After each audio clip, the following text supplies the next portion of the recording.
د نن ورځې تازه او مهم خبر. بلینکن له بلاول بوټو سره لیدلی دی او د افغانستان په اړه تازه او نوې څرګندونې کړې دي. خو دا څرګندونې څه دي؟ که غواړئ پوه شئ ویډیو تر پایه وګورئ او که تر اوسه پورې مو وطن میډیا یوټیوب چینل نه وي سبسکرایب کړم دا اوس یې سبسکرایب کړئ تر څو نوي او تازه معلومات تر تاسو در ورسیږي. د امریکا بهرنیو چارو وزیر انتوني بلینکن ویلي 2 لسیزو پورې د امریکا او پاکستان یوه ګډه موخه دا وه چې افغانستان کې امن ټینګ شي. هغه زیاته کړې چې دغه هیوادونه اوس هم په شریکه د یو باثباته افغانستان غوښتونکي دي. هغه زیاته کړې چې ښاغلي بلینکن دا څرګندونې واشنګټن کې له خپل پاکستاني سیال بلاول بوټو زرداري سره تر کتنې وروسته کړي دي. د امریکا بهرنیو چارو وزیر دلته پاکستان سره د خوړو امنیت برخه کې د $10 میلیون نورو مرسته هم اعلان کړه.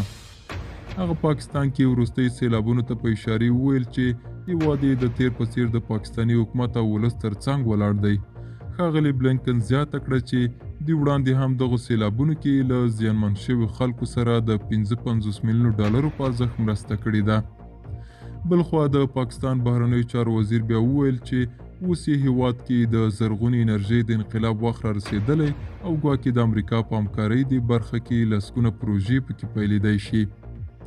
بلاول بوټو زیاته کړه چې هیواد یې له امریکا سره پیاوړې اړیکې لري او دغه هیوادونو چې کله هم په ګډه کوم کار کړی ستونزمن اهداف یې ترلاسه کړي دي. نوموړي ویلي چې د اقتصاد او کرنې په ګډون بېلابېلو برخو کې د خپلمنځي اړیکو د ډېرېدو او پیاوړي کېدو اړتیا ده. خپل امریکایي سیال ته خطاب کې وویل چې پاکستان له امریکا د چاپیریالي انصاف برخه کې مرسته او همکاري غواړي.